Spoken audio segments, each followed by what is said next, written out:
Hello guys! Pupunta ako ng city ngayon kasi magpapakilay tayo. Tara, samahan niyo ako. At ito na nga, nandito na nga ako, nakarating na nga ako sa kanyang building. Sumakay na nga ako ng elevator. So ayan, magbubukas na yung elevator. Yun nga pala yung pinto niya guys. So Vietnamese nga pala siya guys. Ito nga pala yung kanyang maliit na room.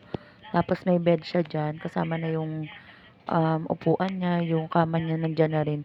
Kasi sa bahay lang yung ginagawa niya na pag ano ng kilay. So ayan, kinilayan niya na nga ako.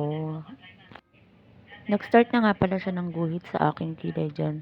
Grabe, first time ko lang gawin to sa buong buhay ko. Yung pagpapakilay. Pero nakapagpa-eyelid na rin naman ako at saka nakapagpa-eyeshadow na ako na tattoo dati. Pero first time ko lang gawin tong micro shading. Guys, micro shading nga pala to ha, hindi to microblading. Iba yung pagkakagawa ng microblading sa micro shading. Yan na nga, sinukat-sukat niya na yung kilay ko. At take note, hindi daw talaga pantay yung kilay natin. Yun yung sinasabi niya.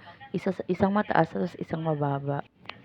Inaalok niya pa nga ako na magpa-botox kasi nga daw para daw mag-firm yung mga skin ko sa mukha kasi medyo daw bumaba na. Sabi ko sa susunod na lang kasi wala pa tayong ukani. So ayan, inaano niya yung kung anong kilay yung gusto ko. Pinapakita niya sa akin kung paano niya ginagawa yung pagkikilay niya. At ayan na nga ang ending ng aking kilay. Yan ang gagayahin niya para tatuan ng aking kilay. Microblading is different. So nagustuhan ko naman siya. Tinanong ko nga kung ano tama na nga ba to or bagay ba sa pagmumukha ko yung gantong kilay. At ayan na, finished product. By the way, hindi naman masyadong masakit kasi nilagyan niya naman ng pampamanid. Tapos, after 3 days daw, bago ko paliguan. Thank you guys!